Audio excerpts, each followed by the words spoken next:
अस्सलाम वालेकुम। जीअं त असां वटि टॉपिक आहे अॼु डायबिटीज़ मेलिटस, हिन खे डायबिटीज़ बि चइबो आहे, डायबिटी मेलिटस बि चइबो आहे। डायबिटीज़ छा आहे? डिसऑर्डर इन विच पैंक्रियास प्रोड्यूसेस इनसफिशिएंट और नो इंसुलिन। डायबिटीज़ उहा बीमारी आहे जंहिं में पैंक्रियास लबो या त इंसुलिन घटि पैदा करे या इंसुलिन पैदा ई न करे, उन बीमारी के चइबो आहे diabetes mellitus. As a result glucose level in blood becomes high.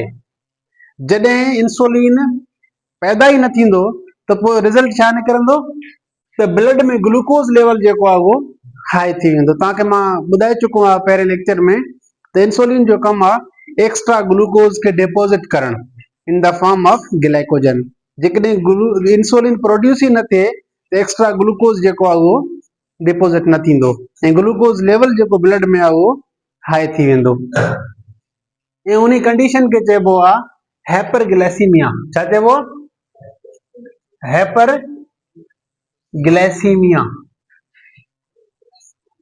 It means high blood glucose. जॾहिं बि ब्लड में ग्लूकोज लेवल हाई थी वञे उनखे चइबो आहे हाइपरग्लाइसीमिया। जॾहिं ब्लड में ग्लूकोज लेवल घटि थी वञे उनखे चइबो आहे हाइपोग्लाइसीमिया। छा चइबो? हाइपोग्लाइसीमिया।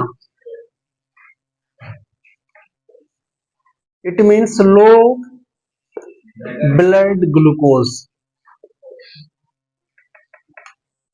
ठीकु आहे।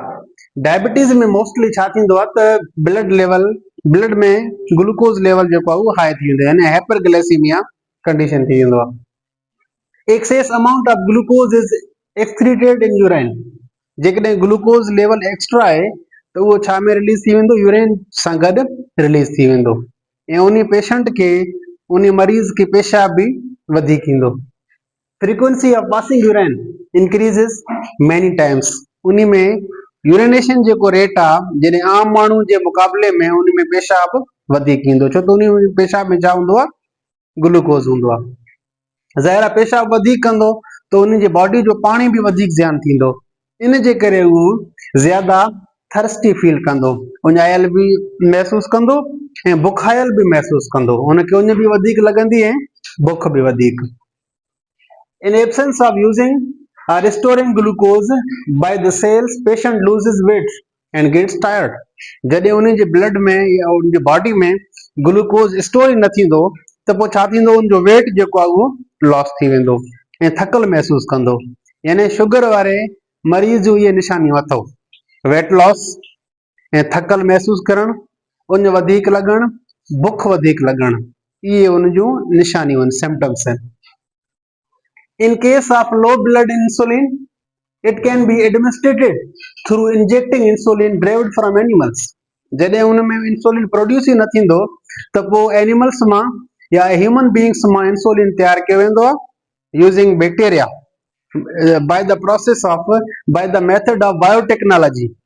बायोटेक्नोलॉजी या जेनेटिक इंजीनियरिंग, उन प्रोसेस में इंसुलिन तैयार कया वेंदा आहिनि, पोइ इंजेक्शन में भरिया वेंदा आहिनि, पोइ इंजेक्शन उन पेशेंट खे हणंदा आहिनि। उन इंजेक्शन में छा हूंदो? इंसुलिन वञी करे नॉर्मल इंसुलिन वारो कमु कंदो आहे।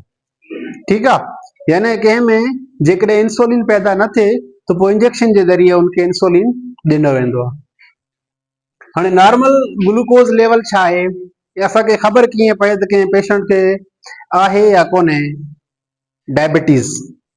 हाणे अॻे छा थींदो हो त अॻे एॾी टेक्नोलॉजी न हुई त अॻे माण्हुनि खे ख़बर कीअं पवे त कंहिंखे शुगर आहे या कोन्हे? पोइ अॻे ईअं कंदा हुआ, जेके हकीम हूंदा हुआ, वॾा वॾा डॉक्टर हूंदा हुआ, त एॾा टूल्स न हुया, जीअं HB मीटर आहे, ग्लूकोमीटर आहे, इहे त न हुया न डिजिटल।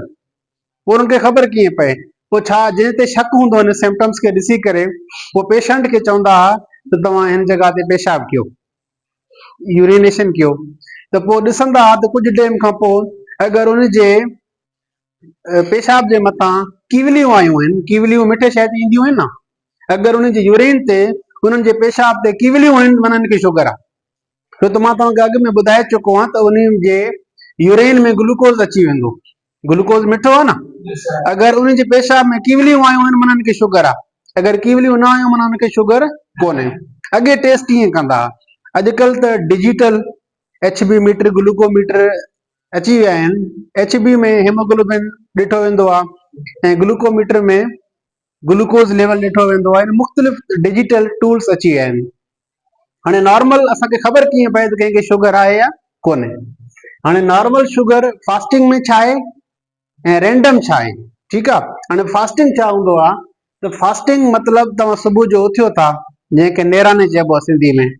तव्हां निंड खां जॾहिं उथंदा आहियो न, निंड खां उथो था ज़ाहिर त सॼी राति तव्हां कुझु नथा खायो, सुबुह जो उथण टाइम माना खायो कुझु बि न, ईअं ग्लूकोज शुगर चेक कयो त उहा फास्टिंग, उहो छा आहे फास्टिंग। ऐं उनखे चइबो आहे FBS। छा चइबो आहे FBS, यानी fasting blood sugar, fasting blood sugar FBS test, यानी तव्हांजी फास्टिंग में ब्लड शुगर टेस्ट आहे। यानी जॾहिं तव्हां कुझु बि खाधल न हूंदव त उन टाइम शुगर लेवल छा हुजे जो तव्हांखे शुगर कोन्हे, जेकॾहिं शुगर लेवल छा ग्लूकोज लेवल छा हुजे तव्हांखे आहे, ठीकु आहे। हाणे फास्टिंग में नॉर्मल इंसान जो शुगर लेवल छा हूंदो आहे 80 खां 100 ताईं। जेकॾहिं तव्हां फास्टिंग में टेस्ट कयो तव्हांजो शुगर लेवल 80 खां 100 ताईं आहे ग्लूकोज लेवल, त पोइ मतिलबु तव्हांखे डायबिटीज़ कोन्हे। जेकॾहिं कुझु खायो था आफ्टर ईटिंग, मानी खायो था, ॿियो कुझु बि खायो था, त पोइ उन टाइम जेकॾहिं तव्हां टेस्ट कयो था, इहो आहे रैंडम। इहो छा आहे, इनखे चइबो RBS। It is called RBS।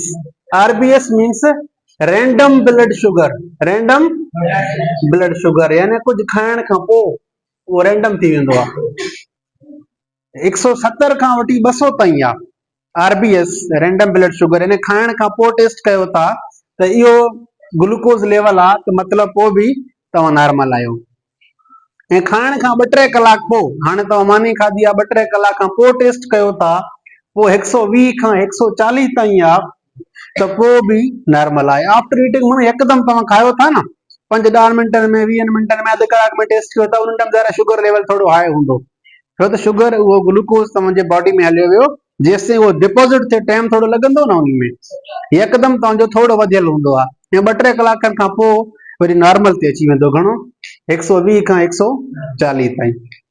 वरी इम्पेयर्ड ग्लूकोज, जेकॾहिं कंहिंखे नॉर्मल इंसान खे शुगर थियण वारी आहे, शुगर उनखे आहे कोन, माना बॉर्डर लाइन ते आहे, उनखे चइबो आहे प्री डायबिटिक। छा चइबो आहे, प्री डायबिटिक, माना उनखे शुगर आहे त कोन, डायबिटीज़ आहे त कोन, पर उनखे ख़तरो आहे, उहो बॉर्डर लाइन ते आहे। इम्पेयर्ड ग्लूकोज घणो हूंदो आहे, 101 खां 125 ताईं। जेकॾहिं फास्टिंग में तव्हां निंड खां उथो था ऐं उन टाइम तव्हांजो शुगर लेवल ग्लूकोज लेवल 101 खां 125 जे विच में आहे, माना इहो इम्पेयर्ड ग्लूकोज लेवल आहे। ऐं कुझु खायो था यकदमि 10-15 मिंट, अधु कलाक खां पोइ टेस्ट कयो था, उन टाइम 190 खां 230 ताईं जेकॾहिं ग्लूकोज लेवल आहे, त वरी बि इम्पेयर्ड ग्लूकोज आहे, यानी उहा प्री डायबिटिक कंडीशन आहे, यानी नॉर्मल बि कोन्हे, डायबिटीज़ बि कोन्हे, विच में आहे, माना ख़तरो आहे। पोइ डॉक्टर सां राब्तो करे मेडिसिन वग़ैरह वठे, डाइट ते कंट्रोल करे, मिठियूं शयूं घटि खाए, माना उहो एहतियात करे। ऐं 2-3 कलाक पोइ जेकॾहिं उहो इम्पेयर्ड टेस्ट कराए त 140 खां 160 जे विच में अथसि, पोइ बि उहो इम्पेयर्ड ग्लूकोज आहे। वरी जॾहिं फास्टिंग में कोई टेस्ट कराए, सुबुह जो निंड खां उथी करे बिना कुझु खाए पीए, अगर उनजो ग्लूकोज लेवल 126 खां मथे आहे, वो डायबिटिक पेशेंट आहे। ग्लूकोज लेवल अगर 126 खां मथे आहे, तो वो डायबिटिक आहे, उनखे शुगर आहे।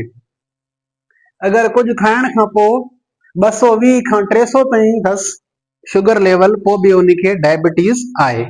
अगर 2-3 कलाकनि खां पोइ टेस्ट कंदो त उनजो 200 प्लस शुगर लेवल हूंदो, ग्लूकोज लेवल हूंदो, पोइ उनखे बि डायबिटीज़ आहे। यानी हे मां तव्हांखे ॿुधायूं आहिनि ग्लूकोज नॉर्मल रेंज छा आहे, प्री डायबिटिक छा आहे ऐं डायबिटिक छा आहे। अगर इन रेंजनि में आहे त पोइ तव्हांखे बि ख़बर पइजी वेंदी। ग्लूकोमीटर सां तव्हांजे फैमिली में या कंहिं मिट माइट खे शुगर आहे त उहो तूं पाण बि टेस्ट करे सघो था with the help of glucometer. उहो डिजिटल आहे, उन में स्ट्रिप्स हूंदा आहिनि जंहिंसां उहे ब्लड सैंपल थोरो हणंदा आहिनि न ब्लड लैंडसेट सां हथ खे हणी करे उहो ब्लड सैंपल ॾिसंदा आहिनि त पोइ हुन में पाण लिखिजी ईंदो आहे त ग्लूकोज लेवल हिन जो हे आहे। पर उहो ॾिसो त ग्लूकोज लेवल कहिड़े टाइम टेस्ट कयोसि था, सुबुह जो नेराणे कयोसि था या कुझु खाइण खां पोइ यकदमि कयोसि था या 2-3 कलाकनि खां पोइ टेस्ट कयोसि था, पोइ उहा ख़बर पइजी वेंदी। ठीकु आहे, इन में कोई सवाल आहे तव्हां पुछी सघो था। ओके आहे, थैंक यू।